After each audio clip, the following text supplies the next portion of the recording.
which is when Norway decided to dedicate, I think at that time it was $500 million per year for the rainforest cause. Okay? Until now, Norway, through this mechanism, has given the Amazon Fund in Brazil 1.2 billion USD. So this is going to be very instrumental in establishing this. We also work with the UN, the Climate Convention. We and our partners, we contributed to the adoption of the Cancun safeguards in 2010. We also work at national level in Brazil through partners preventing destructive setbacks in Brazil, which is a looming threat. In Peru, we managed to establish a national law for the protection of isolated indigenous peoples. And in GRC, our indigenous partner, we're instrumental in designing and getting established an indigenous law. Like for the first time in the history of DRC, the Democratic Republic of Congo, they have a national law that recognizes indigenous peoples and their rights to the traditional land. Also, we work with halting the commercial drivers of deforestation. Okay, so deforestation-free supply chains in high-risk sectors like timber, palm oil, biofuels, soy, etc. And we have worked with the Norwegian salmon industry to establish sort of deforestation-free import of soy from Brazil to all Norwegian customers. Norway has the greatest sovereign wealth fund in the world. It's $1.3 trillion. And so we have worked extensively with this sovereign wealth fund for them to implement deforestation-free policies in their investments and also for securing human rights in their investments. And we work with private investors and banks as well. Finally, we produce what we mean is essential knowledge. This report came out in 2021, I think, and it's called Falling Short, and it showed that of all the public funding to climate mitigation and adaptation, less than 1% of this funding were directed towards indigenous peoples. Even though indigenous peoples are a huge part of the solution, they only received a tiny little bit of the funding. And this report actually was contributing significantly to the billions of dollars of pledges from private and public donors the same year at the climate COP. And I will talk more about this a little bit later, but that's a report we made in 2020 about the state of the tropical rainforest in the world. And finally, our collaboration with you and this institute is a very new one for me, because we also now are entering in collaboration with academia and the science. And our goal is to kind of support the science on the significance of tropical rainforests. Okay? Specifically, the significance of tropical rainforest for socio-environmental reasons, economical reasons, and also in relation to climate change. I will talk a little bit more about that later as well. Okay, so tropical rainforest. We all think we know what it is, okay? But let's just define it, okay? Let's just narrow it down. What is a tropical rainforest? Because we actually 5 years ago we kind of thought, you know what? We don't actually know exactly what we're talking about. What is this? And how much tropical rainforest is there in the world? We couldn't find that information anywhere really. How much is it really, and what state is it in? Didn't exist, that information. It hadn't been systematized. So we actually made this report systematizing that. But before we kind of got to that, we defined it. And then obviously it's a forest that grows in the tropics and it's frost-free, as we all know. But what that means is that it does not have to conserve energy at any time of the year due to frost. Okay, so that's one condition that this forest has. The second is that it's wet, and it's wet all year. Okay? And this means that it doesn't have to conserve energy due to drought at any time of the year. Okay? Actually, in the southern Amazon, southern and eastern Amazon is kind of a peculiarity, because you have actually quite a distinct dry season there. But what is happening there is that you have these trees with really deep roots. Okay, so these deep roots, they can draw on the rain from the rainy season throughout this dry season, and through evaporation create 90% of the rain during the dry season. And they still manage then to maintain and doesn't have to conserve energy, and they maintain this thick canopy throughout the dry season as well in that way.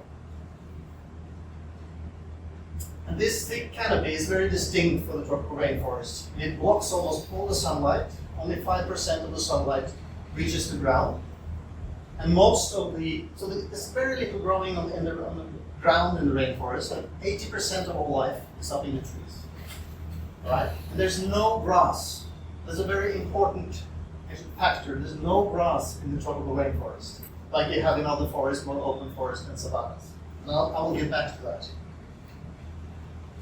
And obviously it's very wet. You have some places, like in the middle of the Amazon, areas of the Amazon, and in the middle of the Central African rainforest, and basically the entire Southeast Asian rainforest is wet all year round. Basically, it rains more than 2.5 meters all year round, and it's so wet and cloudy here that actually no other natural ecosystem can grow in these conditions. You can only get a tropical rainforest in this condition.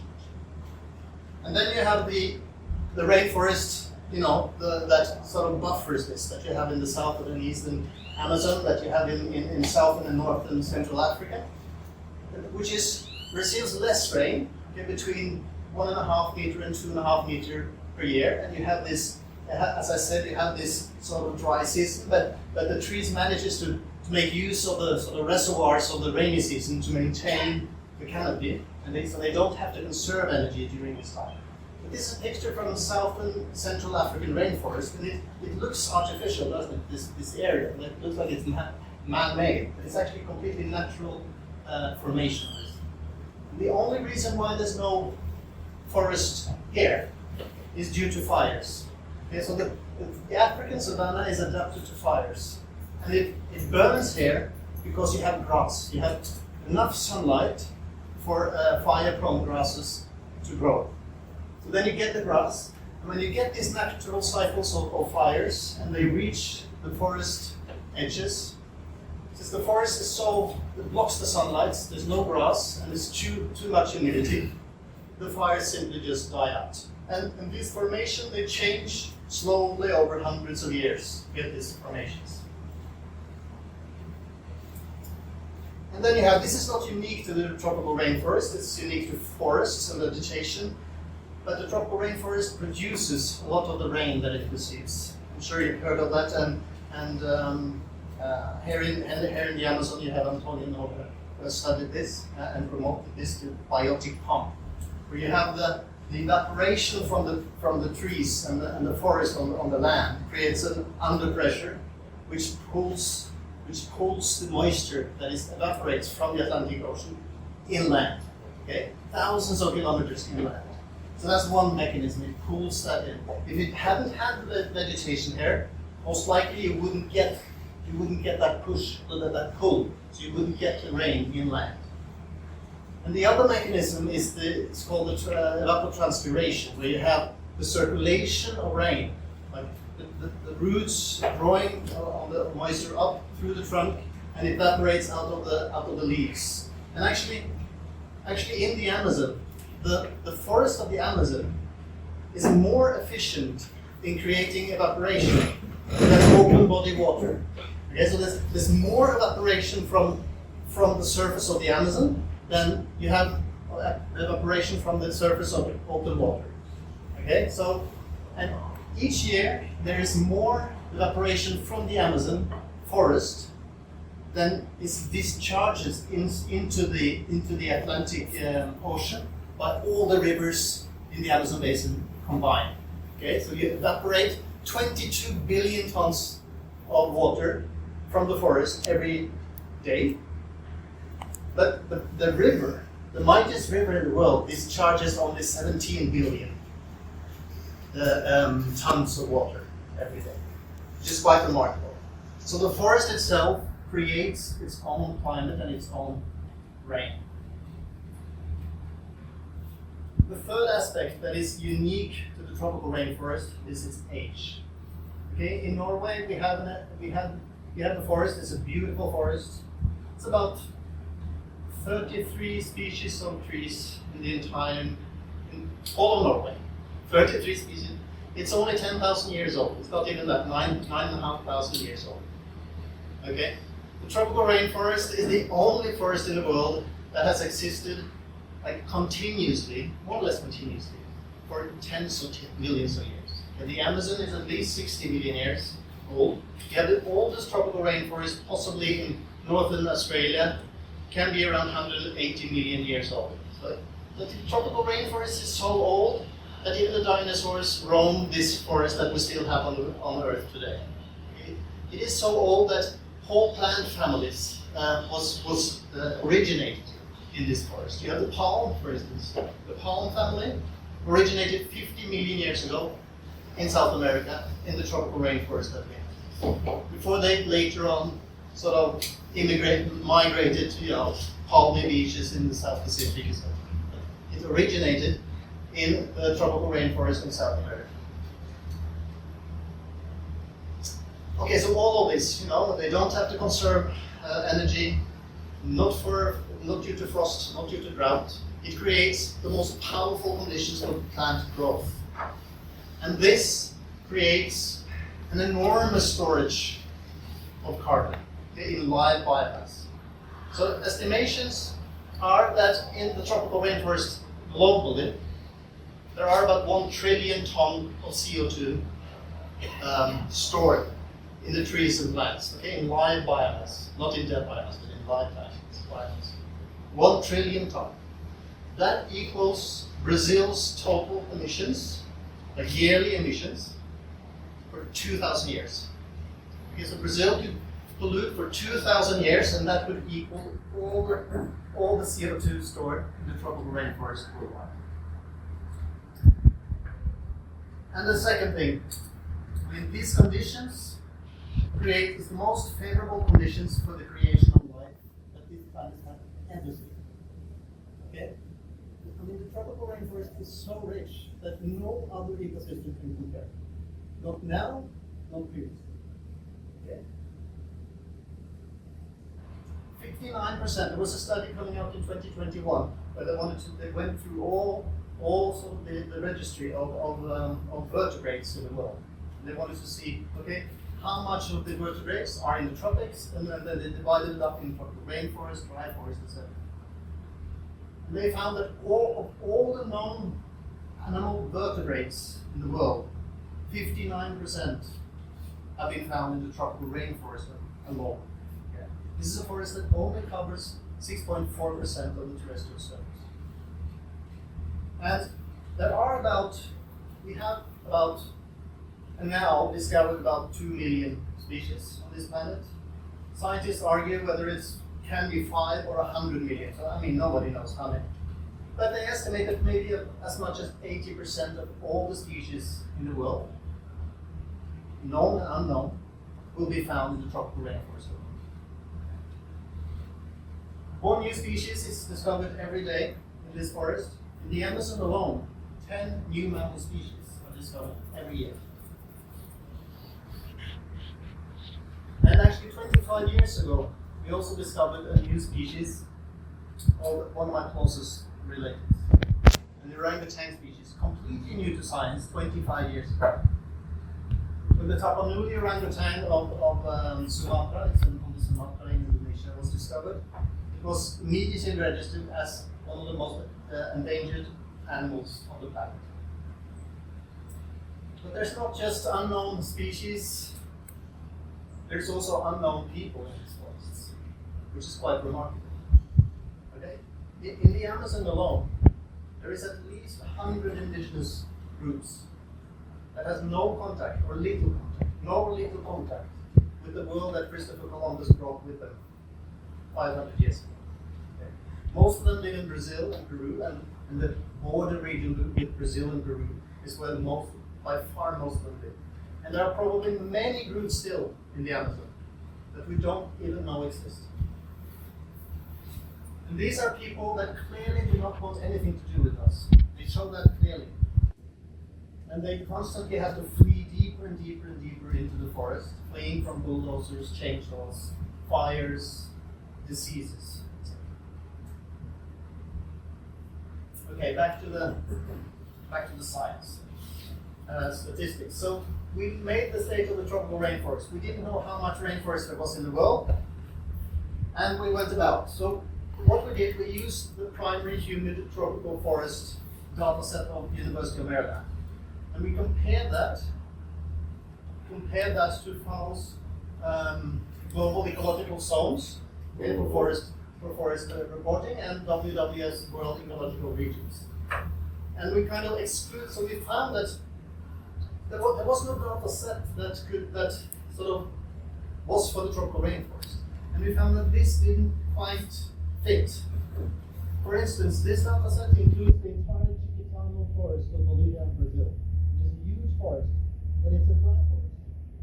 So we excluded that, so we excluded all the areas that didn't fit with FAO's sort of mapping of where the tropical rainforest will go. And to estimate the state of the existing rainforest, we used the impact forest landscape data set, also from the University of Maryland. So, and we excluded all the areas outside of the data set for the tropical rainforest. And then for historical extension, to compare this to historical, we used again FAO's global ecozones. They did this huge mapping and research from 2000 to 2010 to estimate where all sort of different forest types originally were in the world. And then we got some interesting numbers. So first of all, we found that we still have almost Europe left in the world with tropical rainforest. Okay, so you have continental Europe, take away the UK, Iceland, and some islands. We still have about that left. That's the good news. There's quite a lot left in the world. And kind of the good news ends there. Okay? Because of the tropical rainforest that we have left today, almost half, like 46%, is in a state of degradation. Okay? The degraded forest is something quite different from an intact forest.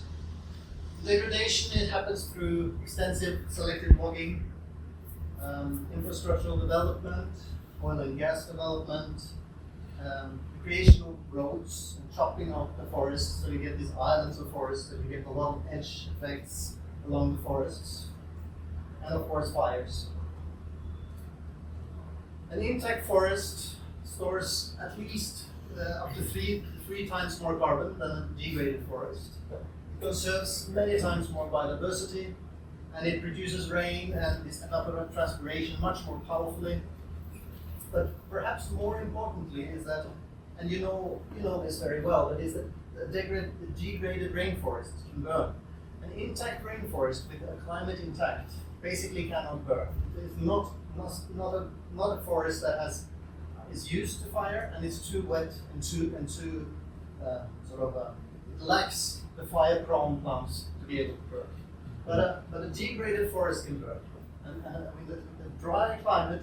This is extremely threatening for them. So when the fires from the savanna, or from the natural fires of the savanna in Central Africa, or the fires from the agricultural sector in Brazil, reaches the forest edge, if that's a degraded forest, the fires doesn't go out, then the forest lives and is set to fire. And actually, in 10 years in the Amazon, an area of the UK can go up in flames, and it will burn until there's no more degraded forest left to burn. Here you see the totality. So let's imagine that this is the original extent, okay? Tropical rainforest. It was basically 14.5 million square kilometers of tropical rainforest in the world, originally, pre-industrial age. On the top, the top, so we have lost 36%, right? Actually, we thought before that we had lost 50%. So that was kind of good news. We haven't lost 60%, 50%. We have lost 36%, okay, of the original. And we have 29% of this has been degraded, and only 35% of the original tropical rainforest on the planet is left intact. Okay, that's quite a little part there that is left intact. Although it's only 36%, it is an enormous area. 5.2 million square kilometers of tropical rainforest have been completely eradicated. Okay. That is 10 times France. And over the past 22 years, we have lost 730,000 square kilometers of rainforest. That equals the size of Chile, the country's Chile, in just 22 years. Okay. So the pace is so rapid. And Brazil has their fair share of deforestation. Brazil has 33% of the world's tropical rainforest today. Unfortunately, it represented 42% of the deforestation. So more than its share. And actually, in Brazil, in the same period, lost an area of Italy. Brazil alone of tropical rainforest. That's from 2021 to 2023. Here you have the original extent of tropical rainforest in the world. And we have these 5 areas where humans have more or less eradicated the tropical rainforest. Okay. In these areas, we call them the 5 big catastrophes. Humans have either completely destroyed or heavily degraded between 90 and 98% of the original tropical rainforest. We can zoom into 2 of them. Let's go to the Atlantic rainforest in South America. So there was actually a tropical rainforest there, quite extensive. It was about 445 million hectares, 450,000 square kilometers of tropical rainforest there. And actually, scientists believe that was, at its time, it was the richest ecosystem in the world. There were possibly more species of plants and animals in this forest than in the entire Amazon. Okay, so possibly the richest in the world. If we jump until now, like 86% is completely gone, and only like 2% remains intact. And all of the things that is left, it's at least 20,000 different remnants of forest. Okay, of what's left. This used to be a continuous forest, now it's 20,000 remnants. This is actually one of the greatest environmental catastrophes in the world, the destruction of the Atlantic forest here in South America. And then we have the Borneo and Sumatra in Southeast Asia. They were, in 1950, they were completely covered with tropical rainforest, like 100% almost. And now, 70% is lost, they're completely gone in Sumatra, and 50% is gone in Borneo. That's just in 73 years. Huge giants. And only 8 to 10% of the original cover remains intact. In South America, of the tropical rainforest that's left, this represents the original cake. We have lost 18%, 28% degraded, and 54% remains intact. So South America still has 60%, almost 58% of the world's tropical rainforest. So this is kind of where the hope lies. Okay? So there's still massive amount of tropical rainforest there, but it is disappearing fast. Of the rainforest that is here, about 70% is intact and 30% is degraded. That's the state of the tropical rainforest in South America today. So what happens then? So, I mean, these areas are not, were not and are not uninhabited. They were inhabited by indigenous peoples, by peoples who have lived in harmony with these forests and in connection with these forests for generations. And more often than not, rainforests are disappearing and cut down just in front of their eyes, and we don't have the decency to ask them if it's okay. And this is a complete disaster for these communities. They end up being poor, they end up losing their livelihoods. It's a complete disaster. Also, on Borneo, for instance, there is a tremendous loss of animals as well. We think of animals as species, which is important, but just imagine the amount of animals that dies and are eradicated due to deforestation. There was a publication 5 years ago looking at how many orangutans died in the island of Borneo just due to deforestation. And they calculated that between 1999 and 2015, 10,000 orangutans died as a consequence of deforestation every year. Every single year during that period. And we lose species of between 10 and 150 species of plants and animals are lost every single day. That's kind of the estimates. And these are species, they're gone forever. We'll never get them back.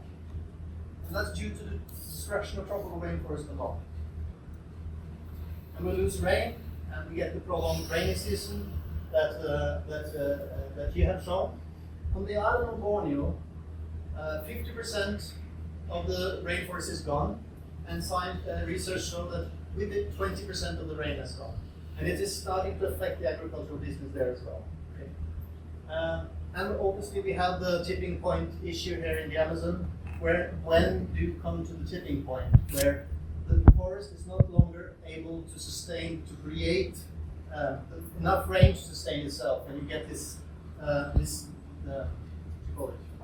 evil, well, we get this mechanism where the forest is dying back on its own, all right? Because it's just drying, and it can't create enough rain, and then you get the salinization, and we can just look at it, and it's going to go away without us being able to stop it. And then you have the emissions from this. So there's more emissions from the destruction of tropical rainforest, or the deforestation of tropical rainforest, than from all the cars in the world. So it's a major issue in terms of global warming as well. Okay, so all of these things, this is the reason why an NGO from Norway is so so engaged in the issue of a forest that grows on the other side of the world.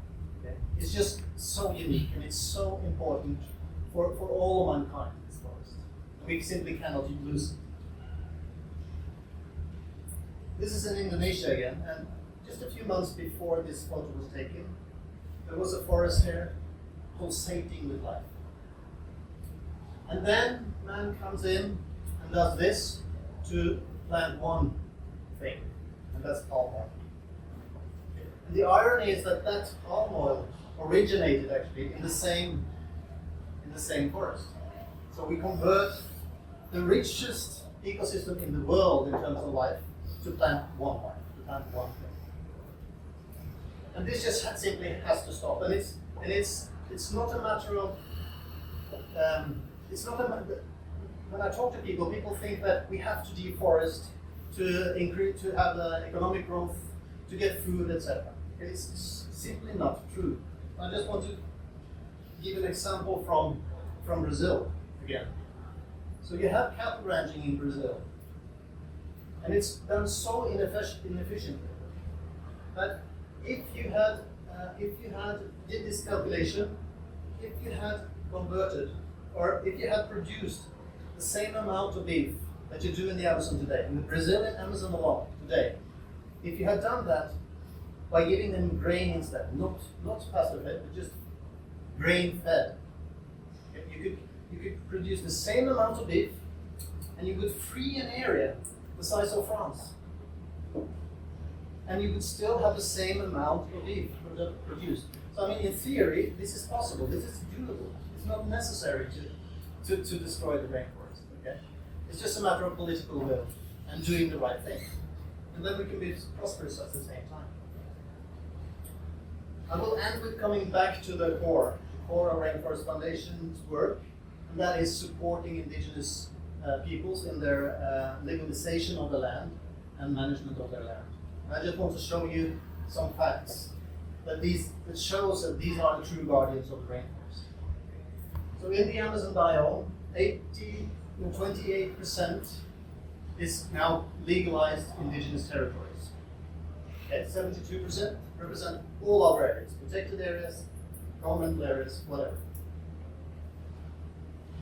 Still, they cover 28% of the Amazon biome, but they sequester 45% of all the CO2 that is sequestered from the atmosphere of the Amazon rainforest. They cover 28% of the Amazon, but they have 50% of all the intact forest. And this is the Brazilian Amazon. And you see here that indigenous territories are the best protected areas of the Amazon, Brazilian Amazon. They're even better protected, with less deforestation on indigenous land, legally established indigenous land, than protected areas. And all other areas, well, you see the graph. And this can be visualized. You see this map. This is the pink is deforestation, and green, white is all deforestation. Pink is deforestation since 2001, and green is standing forest. And you can see the structures of the indigenous territories. You know, this is an indigenous territory. If we go further, you can see here. You see, this is an indigenous territory. To the centimeter, it's an indigenous territory, standing in an ocean of deforestation. Okay, so protecting and conserving and making sure that indigenous peoples get the legal rights to their territories is the best way to actually protect this forest. Not just in Brazil, we see it in Peru, in Colombia, in DRC, in Southeast Asia, all over. I think that's an incredibly important message to kind of bring forward.